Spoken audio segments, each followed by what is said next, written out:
Nós hoje vamos, o tema da palestra, ok. O tema da palestra de hoje é obsessores, gente como a gente, tá? Esse é o nome da palestra. Então, na verdade, nós vamos hoje, vamos fazer, eu até pensei, falei, não vamos fazer palestra não, vamos fazer mais uma conversa, né? Vamos fazer mais um bate-papo, porque esse assunto de obsessão, espiritismo, é um assunto que muitas pessoas, né, têm a curiosidade, né? Às vezes muitas pessoas chegam na casa espírita, às vezes achando que estão com um processo obsessivo com eles próprios, ou dentro do seio familiar. Então, qual que é a ideia de hoje? A ideia de hoje é a gente desenvolver os conceitos fundamentais.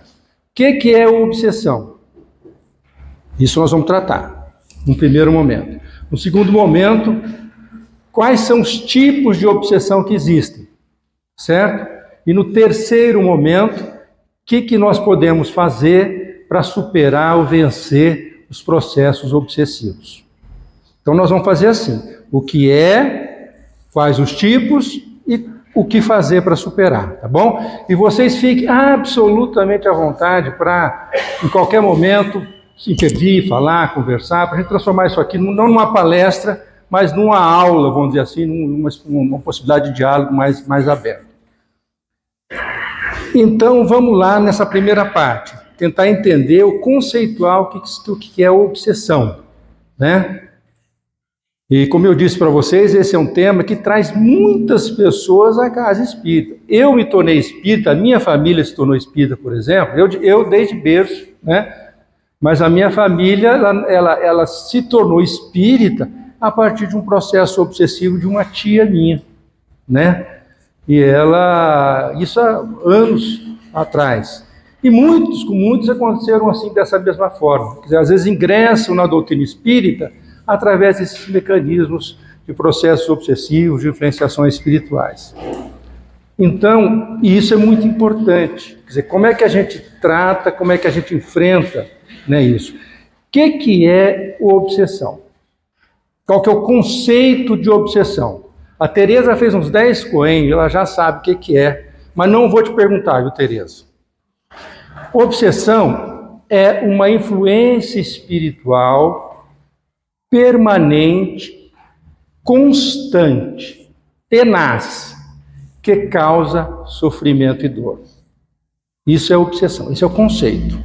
Influenciação espiritual tenaz, permanente, constante, tá certo? Que provoca sofrimento e dor. Isso é obsessão, tá? Então, todos nós experimentamos as influenciações espirituais.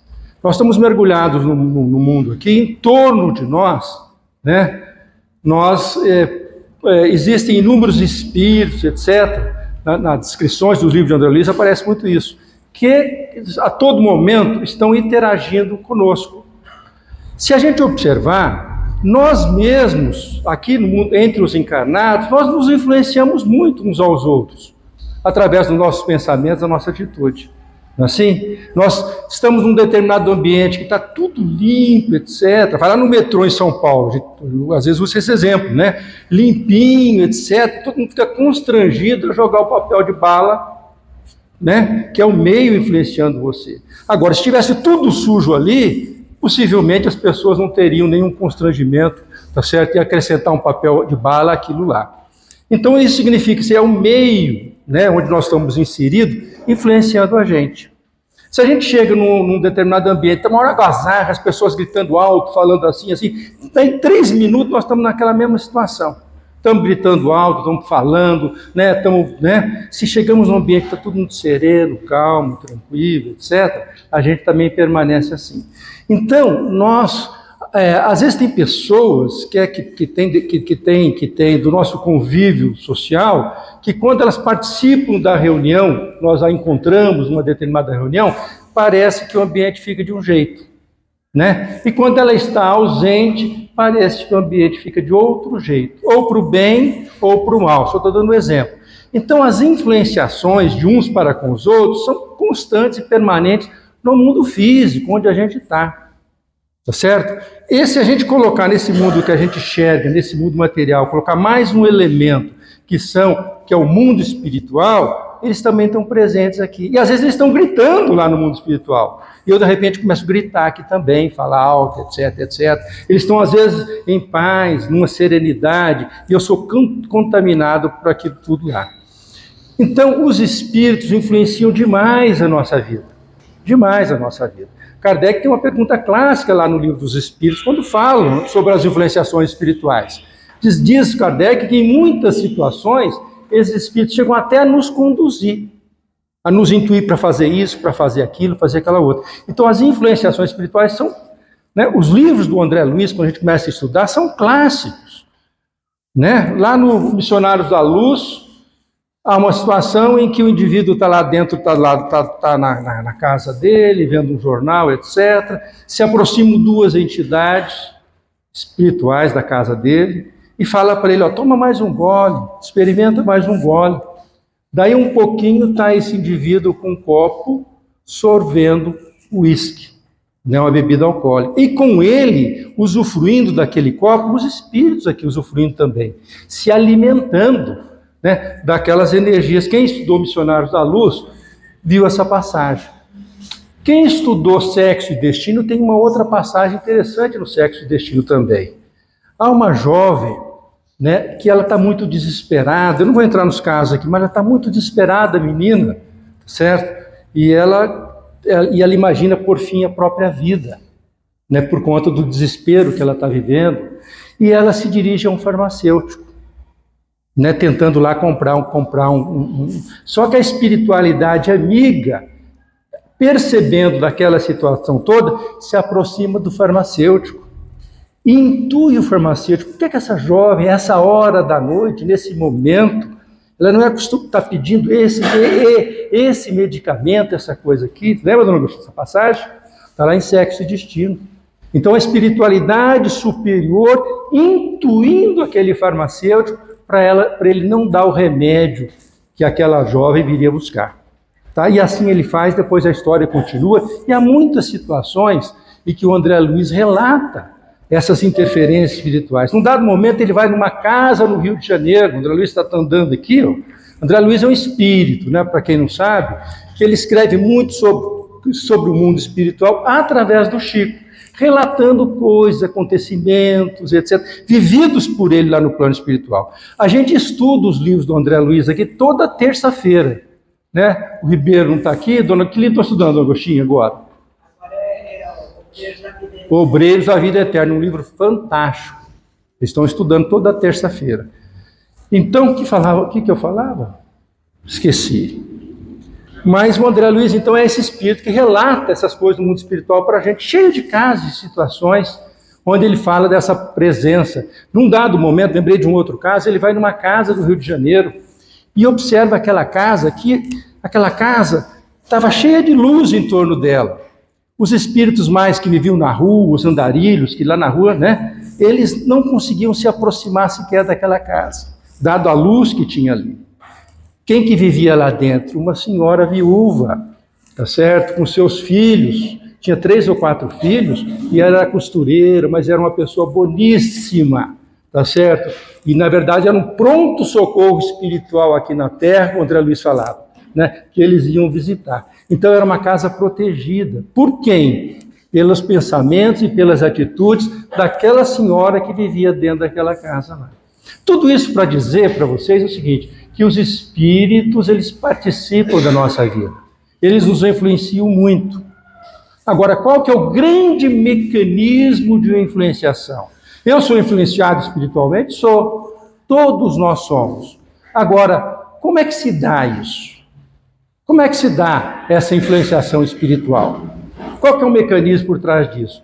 Então, existe um mecanismo fundamental, que é a base da influenciação espiritual, que vai nos ajudar mais lá na frente a resolver os problemas ou encarar os problemas sucessivos. Sabe qual que é o mecanismo em que se sustenta as influenciações espirituais obsessivas?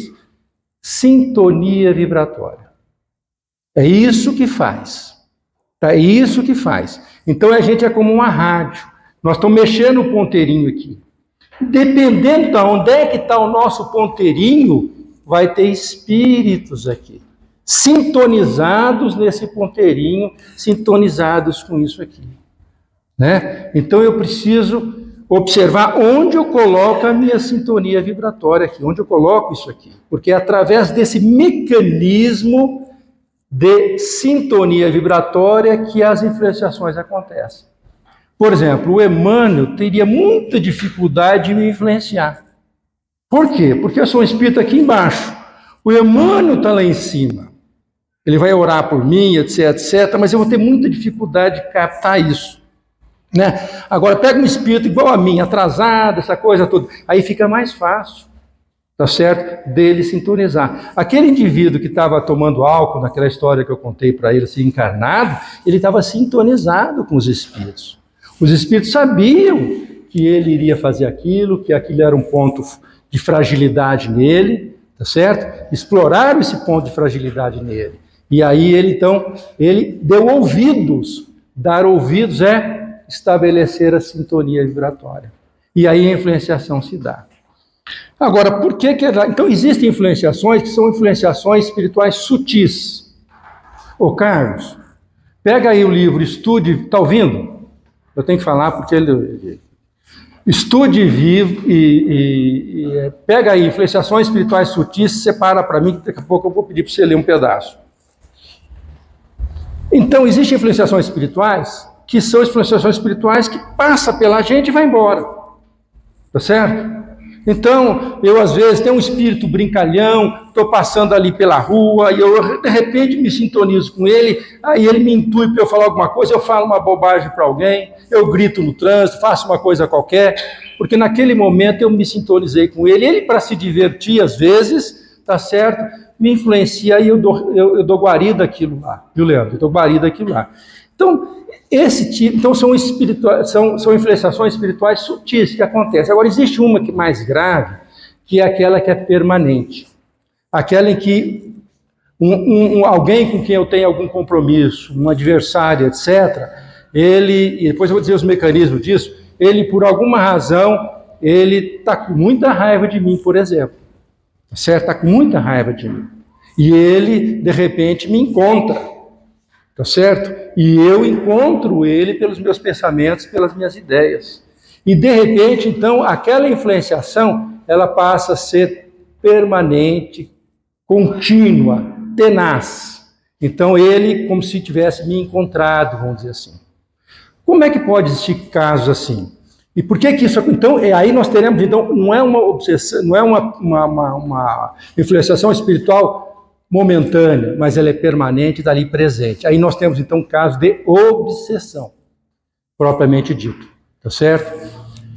Agora, por que que eu estabeleci contato com esse espírito aqui? Porque às vezes eu tenho... Algo nos liga. E na maioria dos casos, nem sempre, na maioria dos casos, é uma dívida que eu tive com alguém lá no passado, que eu comprometi com alguém que eu feri, alguém que eu magoei, né? Alguém que pela minha ignorância lá, eu fiz uma atitude indevida, então esse indivíduo não consegue se libertar da mágoa e do ressentimento, alimenta essa mágoa e esse ressentimento.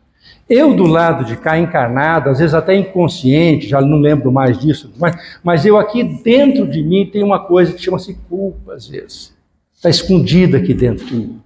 Né? Essa história da culpa presente em mim e a mágoa presente nele, isso faz com que nós vamos nos encontrando aqui, é como se fosse um imã que juntasse a gente. Porque a gente vai precisar de resolver essa questão. Nós vamos precisar resolver essa questão, eu e esse mecanismo aqui. Tá certo? Então, grande parte dos processos obsessivos, eles nascem, tá certo? De vínculos, de desajustes afetivos entre um e outro, de ódio, de culpa. Nem sempre é assim. André Luiz cita um caso, lá no livro Nosso Lar, de uma mulher que estava lá no plano espiritual. Só que ela desencarnou, deixou o marido aqui com as crianças, com os filhos, desencarna, vai para o plano espiritual, só que ela fica morrendo de ciúme do marido aqui na Terra. muito ciumenta do marido. E o marido, ele começa a estabelecer laços afetivos com uma outra pessoa. E ela, então, começa a influenciar espiritualmente, por pensamento, por ideias, por ações, aquele casal lá, aquela construção que estava iniciando, tá certo? Iniciando. Então não havia, e ela conseguia essas perturbações. Até que um dado momento, lá no plano espiritual, o André Luiz relata isso, ela é chamada pela avó. Ela, neta, a avó a acolhe nos braços e fala assim: neta querida, por que você não valoriza quem vai cuidar das flores do seu jardim? As flores do jardim dela eram os filhos dela. Você vai ter uma alma querida que vai cuidar dos seus filhos, que é boa, que é generosa. Então a avó faz um chamamento para ela, e ela então resolve modificar o seu jeito de olhar aquela situação, aquele quadro que estava se passando lá. O que eu quero dizer? Às vezes os processos obsessivos, eles nascem por desajustes dessa ordem. Não havia aí entre essa mulher e o casal aqui ódios, rancores do passado. Na verdade, era um ciúme atormentado, doentio, que motivava aquela perturbação espiritual, né? E quando a gente olha esse processo de influenciação espiritual, que é a obsessão, nós temos que tomar muito cuidado numa coisa: não existe nessas relações mocinho e bandido. Não existe nessas relações o quem é algoz, tá certo? E quem que é do bem. Na verdade, se a gente fosse olhar, estou eu e o obsessor aqui, se eu fosse olhar direitinho, tá certo? O que nós construímos no passado, porque a gente tem a mania de achar que quem está do lado de cá é a vítima, né? É a vítima, que é isso, está sofrendo por conta disso. Mas se a gente distanciar e começar a olhar o quadro, nós vamos nos deparar com uma situação que a coisa não é bem assim, tá certo? Então eu vou me deparar, olha, eu realmente cometi erros atrozes e eu preciso me reconciliar com esse espírito, com esse adversário, né? Então o que eu quero dizer? Nessa relação obsessor-obsediado, não existe quem é do bem, quem é do mal, tá certo? Quem é bom, quem é algoz, tá certo? E quem é vítima nessa relação. Os dois, na verdade, são vítimas da sua ignorância, né? Um com uma dificuldade tremenda do exercício do perdão, tá certo? E o outro incapaz, às vezes, de reconhecer que tenha cometido os próprios erros, admitir a sua própria culpa. Então, nessa relação, a gente tem que sempre bem em conta isso. Então, as obsessões, elas nascem e se mantêm por conta dessas identificações que acontecem. E muitas delas nascem de processos do passado, dívidas, compromissos assumidos e tudo mais. Mas as obsessões têm níveis diferentes. Há pessoas que sofrem uma influenciação que chega ao ponto da possessão, vamos colocar assim. Kardec não gostava muito desse nome, mas é um nome que a gente faz, de dominar completamente o corpo daquele indivíduo. E o indivíduo passa a ser um andarilho, passando pelas ruas, pelas vielas, falando um monte de coisa, como se ele tivesse um outro personagem vivendo através dele aqui. Então ele está completamente dominado, fisicamente inclusive. Ele anda, caminha, faz coisas, etc., totalmente dominado por esse processo. É um nível de obsessão chamada que chega a tomar conta, tá certo, dos movimentos e da atitude do indivíduo. Existem muitos casos aí de saúde, etc., que tem indivíduos vivendo essa condição, a condição de obsediado sob o ponto de vista da fascinação, da subjugação, que é o termo que a gente mais usa, ou da possessão, que é o termo comum aí.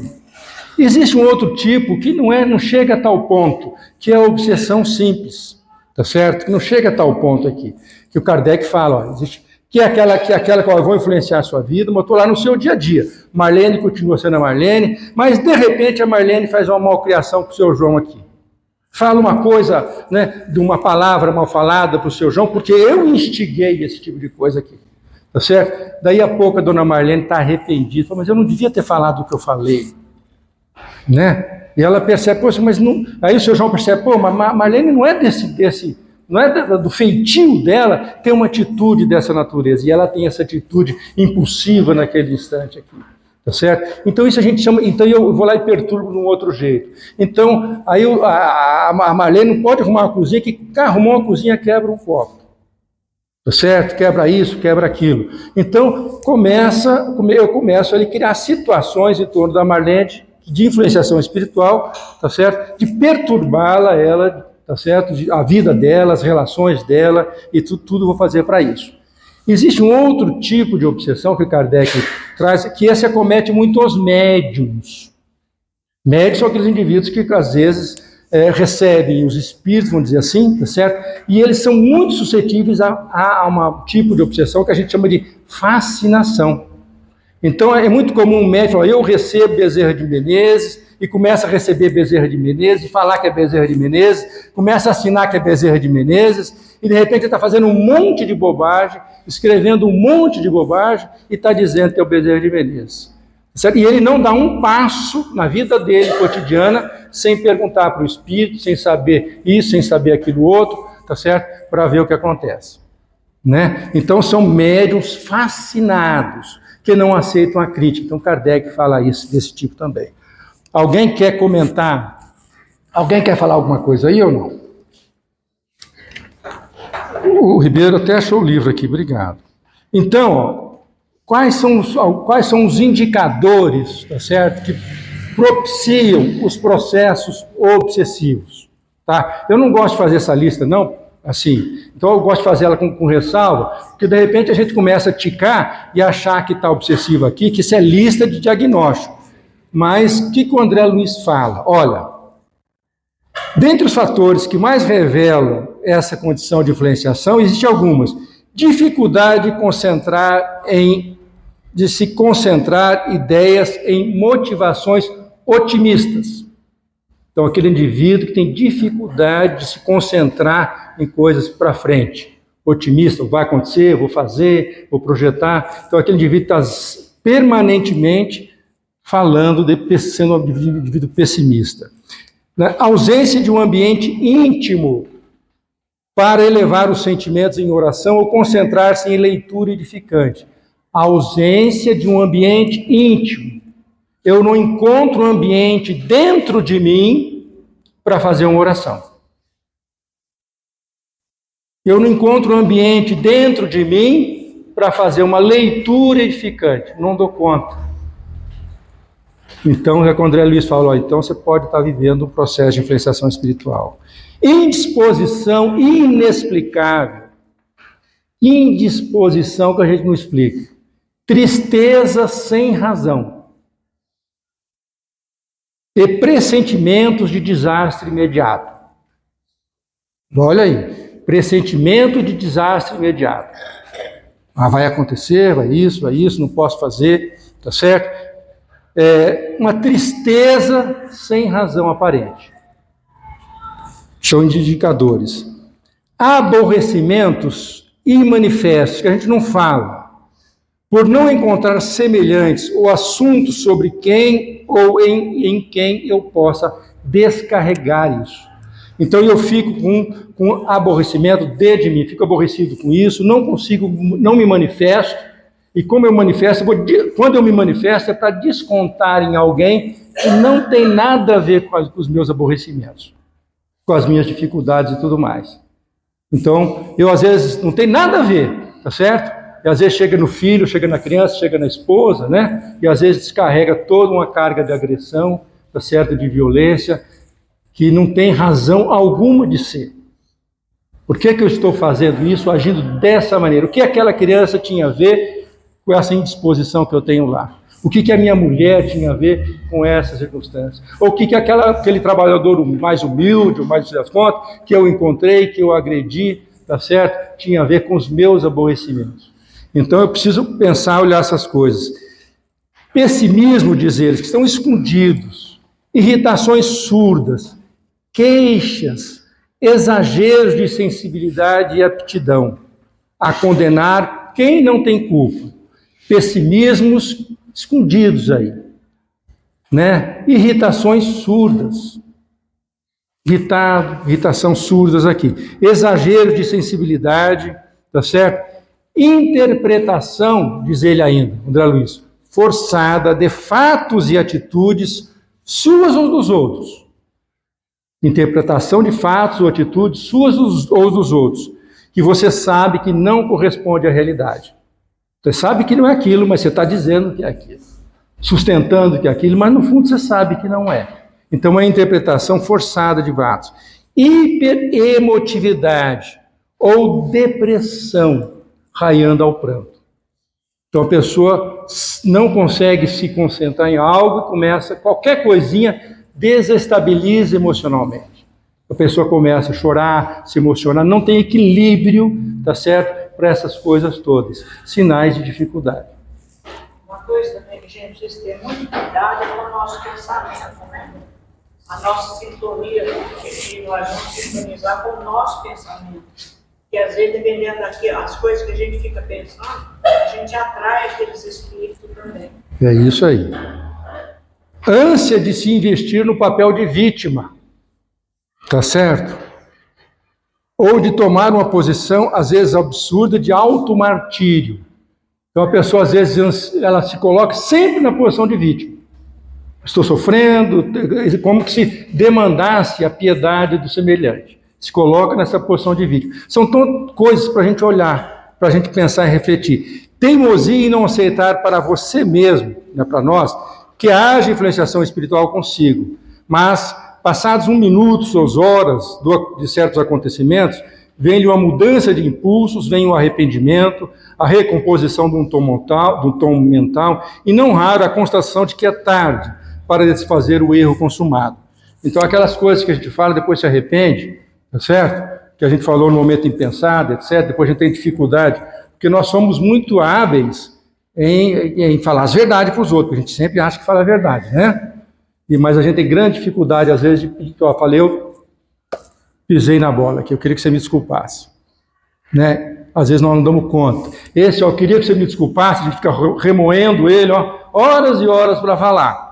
Mas às vezes, para aquele primeiro momento em que a gente agrediu, a gente foi rápido, certo? Mas a gente tem que investir nisso, né? Investir nisso na reparação.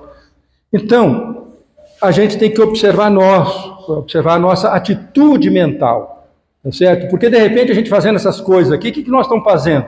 Nós estamos sintonizando cá embaixo.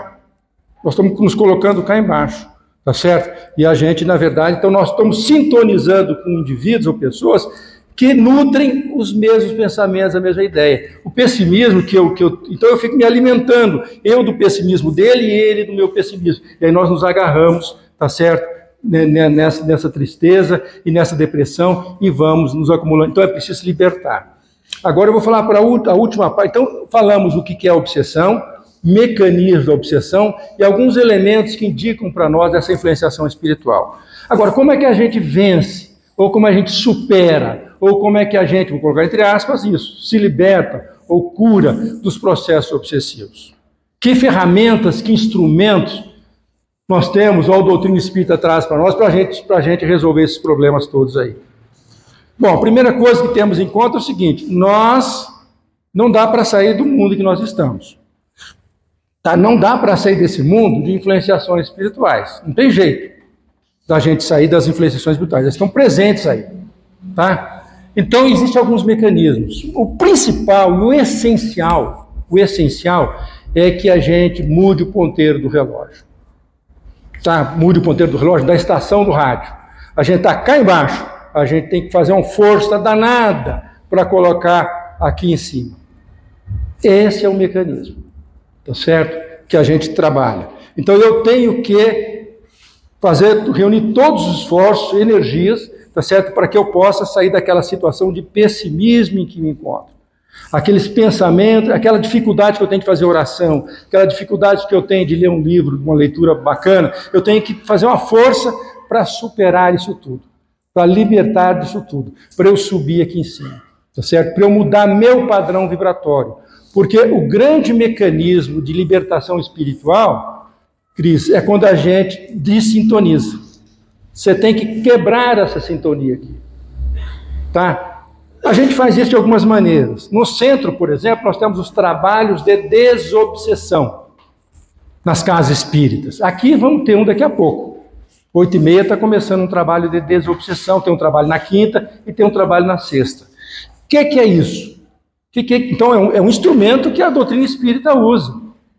E o que é isso, trabalho de desobsessão? A entidade ou espírito, que às vezes está perturbando um determinado indivíduo ou outro, vai lá e se manifesta na nossa reunião mediúnica.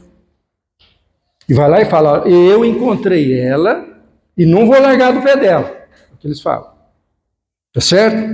Ela vai passar por tudo que eu passei.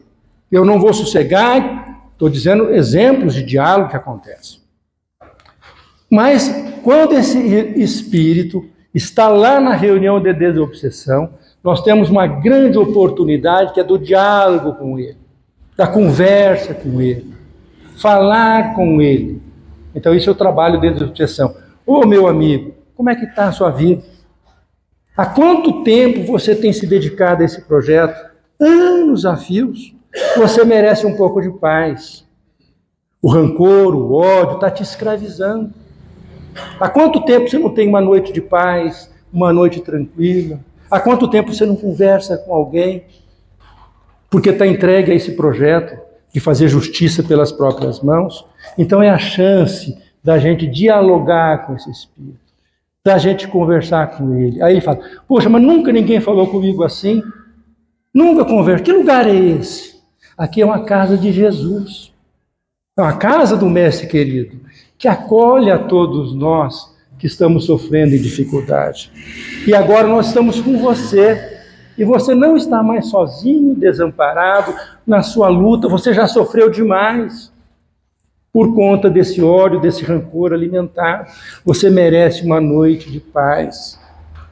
E aí, quando um espírito se manifesta numa reunião mediúnica dessa, muitas coisas já aconteceram. Muita gente, lá no plano espiritual, se mobilizaram para que ele estivesse ali naquela reunião mediúnica e tivesse a chance de conversar com alguém, de falar com alguém. Porque lá, às vezes, no plano espiritual, isso não acontece, é muito difícil para eles. Há quanto tempo eles dizem, eu não conseguia falar com alguém, não conseguia ouvir alguém?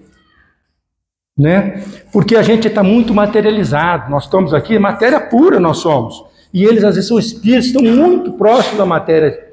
Então, a conversa da gente com eles é facilitada por conta dessa proximidade. Fala, a Cristiane vai falar alto para que todos possamos ouvir. É uma pessoa provavelmente obsidiada, mas não acredita nisso, não tem uma religião. A oração intercessória pode tratar por ela? Pode, depois nós vamos falar disso. Tá, nós estamos falando dos instrumentos para resolver o processo obsessivo. Um instrumento, gente, é o trabalho mediúnico que a Casa Espírita faz. São as reuniões de obsessão. Quando a gente faz uma reunião dessa aqui, é muito comum, quase toda noite, tá certo? Nós temos manifestações de espíritos que acompanharam a gente, que vieram para cá. Tá certo? E aqui vão ser esclarecidos, são orientados, né? Que nós trouxemos porque são as nossas companhias espirituais. Né? E eu digo para vocês, isso é quase sempre, estão ouvindo essa palestra, relatam essa palestra lá nesse momento, tá certo? Então é assim que é, tá certo? E aí assim nós temos a chance de interceder. Naturalmente, é uma conversa de 10 minutos, 12 minutos. Tá certo? Que se repete às vezes na reunião seguinte, que se repete na outra seguinte, né? E às vezes a gente não consegue, às vezes em 12 minutos, fazer uma transformação numa prática de vida de anos a fio. Mas aquele espírito, ele foi acolhido, foi amparado, foi assistido num lugar diferente, isso toca ele, tá certo? Isso vai estar presente na lembrança dele, e ele vai ser socorrido e amparado por conta disso. Então, uma ferramenta que a gente tem são os trabalhos de desobsessão. Então, quando a gente vem para cá, trazemos os nossos amigos, muita coisa aconteceu. Já a espiritualidade superior, porque não pensemos nós que aquelas reuniões, aquele indivíduo vai se manifestar ali, foi coisa fortuita, foi do acaso, não existe improviso no plano espiritual. Existe muita seriedade com o trabalho que é feito. Então, o espírito que se manifesta lá, ele foi um espírito todo preparado, né? Todo cuidado. É como se a gente fosse entrar num ambulatório médico, tem a fila para cuidar desse ambulatório médico. Um outro mecanismo que a gente tem são os mecanismos do lado do encarnado. Então, quando a gente esclarece o desencarnado, o que eu estou falando para o desencarnado? Olha, desencarnado, muda o seu padrão vibratório, vai para cima, perdoa.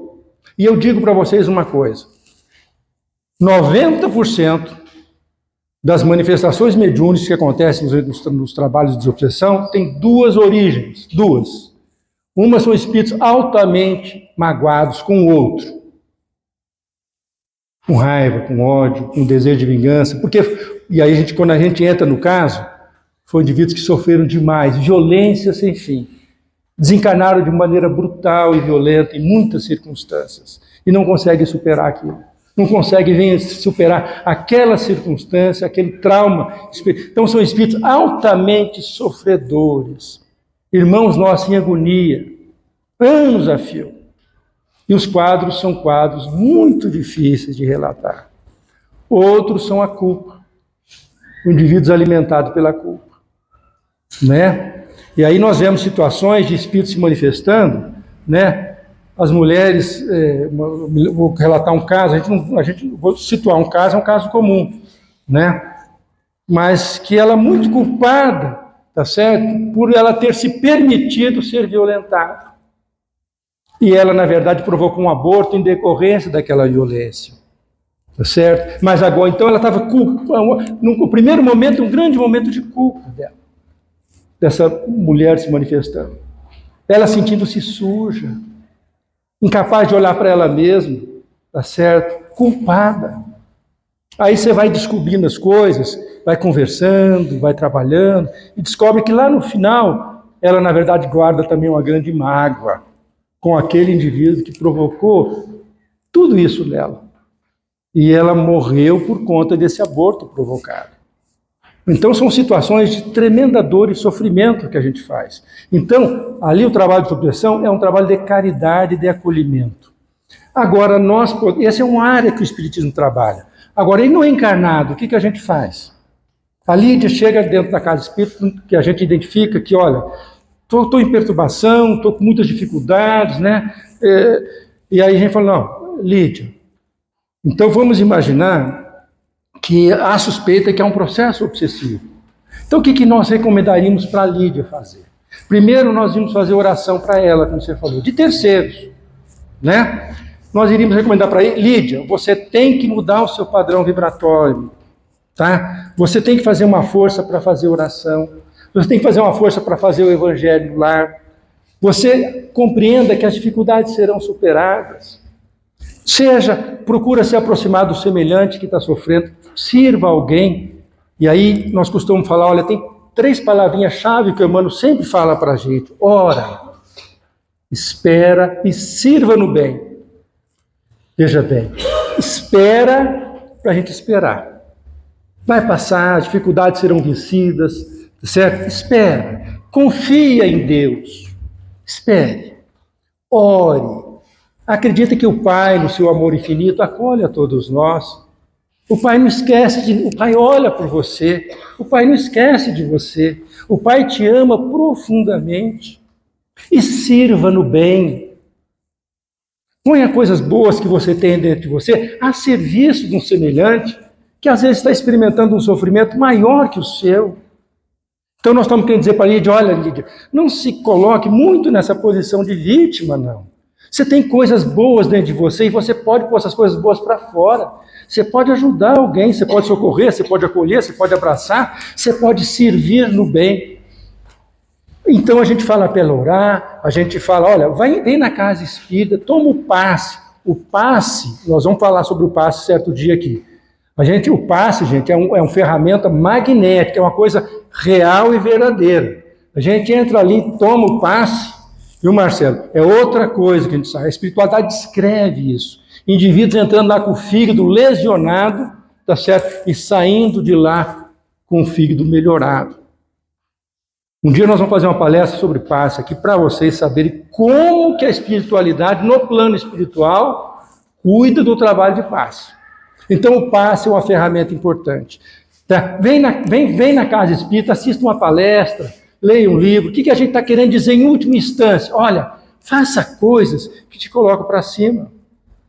Faça coisas que te coloquem para cima um pouquinho. Esse é o caminho para você se libertar de tudo isso. E aí você precisa se apoiar. Eu vou apoiar no livro. Venha conversar na casa espírita. Tá? Quando eu digo, por exemplo, que a casa aqui, 1 hora de trabalho aqui na casa, que é um grande remédio para todos nós, e é a grande verdade. Né? Se eu vier aqui servir, lavar a panela, só não vai ver, dona Tereza. Vou lavar a panela aqui num certo dia. 1 hora de lavar a panela ali muda tudo a gente. É ou não é, Mauro? A gente sai outro quando você lavou a panela aqui. Porque você serviu no bem. Porque você serviu ao seu semelhante. Então o remédio que nós às vezes... Porque a gente quer coisa mágica. Às vezes muitas pessoas vêm no centro na expectativa. Eu vou lá no centro, o centro é forte. Eu quero lá que ele tire essa coisa de mim. E quem vai resolver essa situação toda, entre eu e ele aqui, sou eu. Não há centro que possa resolver por você. O centro vai te orientar, o centro vai falar, o centro vai te acolher, o centro vai conversar com você, o centro vai abrir as portas para você, oferecer a chance de trabalho, oferecer a chance de servir no bem, né? Vai conversar, vai dialogar, vai tentar instruí-lo da melhor maneira possível, mas a tarefa não é do outro, a tarefa é minha. Eu, às vezes, preciso do outro, eu tenho que ser inteligente também. Eu, às vezes, preciso do outro. O outro me ajuda a fazer essa escalonada aqui. Né? Alguém com quem eu possa conversar, alguém com quem eu possa me abrir, uma oração que eu gosto de fazer, uma palestra que eu gosto de assistir. Não, eu vou lá no centro. E esse processo todo, mas é difícil, vocês vão falar. É difícil. Não vou dizer que seja fácil. É difícil. Sabe por que é difícil? Porque, às vezes, não há interesse da parte de lá que a gente vá para cá. Então cria um monte de obstáculo. Não, hoje eu não vou no centro, era dia de eu ir, mas eu não vou porque apareceu uma chuvinha aí, apareceu o vizinho acolá. Então começam a surgir dificuldades para a gente. Né? Eu trabalhei muito, eu vou lá, mas observem vocês mesmos. Toda vez que a gente sai daqui, a gente sai melhor daqui. Dificilmente a gente sai daqui pior do que entrou. Né? A gente sai melhor, a gente sai alimentado. Então, essa superação aqui, essa mudança aqui, ela depende da gente, esforço da gente, o que não significa que eu não posso me associar a outras pessoas para fazer isso. Tá? E a gente se associa ao plano espiritual. Eu sempre digo para as pessoas que vêm conversar, às vezes dialogar num diálogo fraterno, porque essa casa aqui, a gente vê um pedaço dela, né, seu Francisco? Esse pedacinho que a gente vê aqui. Mas tem muita coisa, muito maior que isso acontecendo. Tem dezenas e dezenas de Aristeu, de Zé Francisco, de Juliano, de Cristiano, do lado de lá trabalhando. E quando eu chego aqui na casa em dificuldade, em sofrimento, não é só o Zé Francisco que está me recebendo, né? Ou a Emineia, ou o Aristeu, ou o Ribeiro estão recebendo, mas esse mundo espiritual está recebendo. E esse mundo espiritual olha para a gente e já sabe, olha, nossa irmã que veio na nossa casa. O que nós podemos fazer por ela? Como é que nós podemos ajudá-la? Como é que nós podemos superar, ajudá-la a superar essa dificuldade toda? Então a espiritualidade começa a se mobilizar. Mas eu tenho que fazer a minha parte. Né? Eu tenho que vir ao centro, eu tenho que me esforçar, eu tenho que trabalhar. Então os processos de obsessivo, então tem um mecanismo, vou encerrar.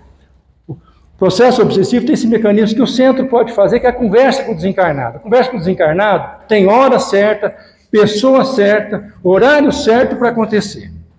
Tá certo? Tem que acontecer na casa espírita, no centro espírita, porque muitas pessoas, em muitas circunstâncias, às vezes no evangelho, no lar, há uma manifestação mediúnica lá. Aí o primo, o irmão, o tio, quer conversar com o espírito que está se manifestando. Não é hora, não é o momento, nem o lugar. Nem a sala de passe é lugar para isso. O lugar para se conversar com as entidades é lá dentro da sala mediúnica. Protegida, trabalhada, cuidada, né? Então, que instrumentos a gente tem? Esse de falar com os desencarnados. Aí a doutrina espírita faz. Só que a gente, né, faz essa tarefa através dos seus trabalhos de obsessão. E os instrumentos que os encarnados têm é esse que eu falei para vocês. É a busca contínua para a superação disso. E buscar tudo que a gente precisa. Eu preciso conversar com a Cristiane, porque eu gosto muito. Quando eu converso com a Cristiane, parece que tudo se irradia de paz quando eu converso com ela. Então eu vou conversar com a Cristiane, porque ela me ajuda nessa tarefa. E eu me amparo nela. Então eu vou pegar os instrumentos, as ferramentas que eu acho que me ajudem nessa superação toda. Esse tema é um tema muito, muito complexo, né? Muito grande para se trabalhar, mas eu dei os pontos essenciais. Maria? Na verdade, eu penso assim, uma mudança especialmente de vibração. Né? A gente vai recuperando a energia da gente, vai encontrando vibrações boas também. E depende da gente. É isso que você falou, que a dona Gotinha falou. Essa sintonia é o pensamento nosso. Nós temos que fazer uma força para mudar esse pensamento aqui. Né? Mas aí eu estou dizendo para vocês, é difícil mudar o pensamento nosso, né? Mas eu vou ter que tentar fazer um esforço para isso. Né? Eu vou ter que me envolver com essa tarefa. Eu vou ter que fazer um programa, disciplina para mim mesmo, para superar. Não vou me entregar. Né? Uma coisa que eu sempre digo, né, é que a gente não pode se entregar ao sofrimento, se entregar à dificuldade. Porque nós não somos o sofrimento. Nós não somos a dor. Né? A dor não me pertence, eu tenho que dizer para mim mesmo. Né? Eu mereço ser feliz, eu mereço um pouco de paz, eu mereço um pouco de harmonia. Eu sou uma pessoa bonita, eu preciso colocar as coisas bonitas para fora. Então eu preciso dizer isso para mim mesmo, porque é a grande verdade. Porque tudo que se deseja, esses nossos adversários, às vezes, é que a gente se ennovele cada vez mais e se confunda com o nosso próprio sofrimento, a nossa dor. A dor não vai me consumir. O sofrimento não vai tomar conta da minha vida. Eu tenho muitas coisas a serem feitas e realizadas. E eu vou realizar e vou fazer essas coisas. Eu preciso dizer isso fortemente para mim mesmo, a todo instante, a todo momento. E a doutrina espírita é o grande instrumento que nos ajuda a fazer isso aí, a dar esse passo. Quem mais teria para falar? O Ribeiro, cadê o Ribeiro? O Aristeu? Não é o outro que vai resolver essas coisas. É você mesmo, tem que dar um passo à frente e não ficar esperando que o outro resolva os seus problemas. É entender que nesse passo à frente, Romildo, a gente tem muita ajuda. A gente tem muita ajuda nesse passo à frente. Tem gente que Né? fica esperando ali sentado. Gente, o que a espiritualidade amiga, às vezes, ficam às vezes ansiosas para que a gente abra um pouquinho o nosso coração. Fica em torno da gente ali para que a gente faça uma prece de coração, tá certo? Para que eles possam botar a cunha ali e tentar nos ajudar. Então a gente tem que fazer esse esforço para abrir um pouquinho o coração para a espiritualidade amiga, né? E ter essa disciplina e o controle sobre isso. Nós temos que ser donos dos nossos destinos. Essa é a grande verdade. E somos donos dos nossos destinos e contamos com muita ajuda para isso. Mas é preciso abrir o coração para isso. Quando a gente começa a abrir, as coisas começam a acontecer. Quando a gente começa a servir o nosso semelhante, as coisas começam a se modificar na nossa vida. Acreditem nisso que eu estou falando para vocês.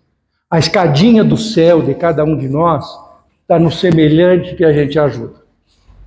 Está no irmão que a gente abraça, na pessoa amiga que a gente consola, na visita ao enfermo que a gente faz, tá? Na palavra que a gente oferece para outra pessoa amiga, certo? É a escadinha nossa para o céu, o semelhante. Esse é o grande remédio a servir no bem. Tanto é que dentro da doutrina espírita nós temos um capítulo importante que diz, olha, fora da caridade não há salvação. No sentido de salvação, da gente ter o progresso, alcançar as coisas. O caminho é esse. Né? E a gente faz e as coisas começam a acontecer. Começam a acontecer para a gente. Acreditem nisso que eu estou falando para vocês. E a gente precisa vigiar o nosso pensamento, né? E através do nosso pensamento, é igual o senhor falou, pega um livro, lê um livro, e às vezes faz uma leitura do livro, e procura pensar naquela leitura que fez ali, procura elevar os pensamentos, procura pensar na espiritualidade, e fazer uns pensamentos bons, puxa a sintonia boa também. A gente vai libertando a sintonia do mal e vai sintonizando. Olha, eu vou contar uma historinha aqui, bem pequenininha aqui. Tinha uma pessoa que eu estava com muita dificuldade aqui na casa, que estava passando por um momento muito difícil, com muita dificuldade aqui na casa, né? E por dias a fios, eu tentando às vezes conversar, dialogar, mas com muita dificuldade de conversar, dialogar. Essa pessoa está sofrendo muito, com uma razão importante para o sofrimento dela. Um sofrimento que tinha todo o fundamento e toda a razão de ser. Mas eu com muita dificuldade, eu percebia essa pessoa, tá certo? Passando por esse momento muito difícil. Eu fui para minha casa, tá certo? Falando, olha, no dia seguinte, marquei com essa pessoa, na manhã 8h30 nós vamos conversar. Né? E eu fui para minha casa, dormindo preocupado, como é que seria a minha conversa? Né? Como é que seria a abordagem? Como é que nós poderíamos conversar? E aí tem um episódio de um livro que eu não contei, aí no dia 8h30 do dia seguinte, eu entro aqui no centro, e a primeira pessoa que eu vejo, ela é essa pessoa. Com um semblante radiante. Aquele semblante de sofrimento, de dor, de conflito, né, de agitação que estava presente, tinha desaparecido. Aí eu falei, puxa vida, como o senhor está bom, e dei um abraço nele.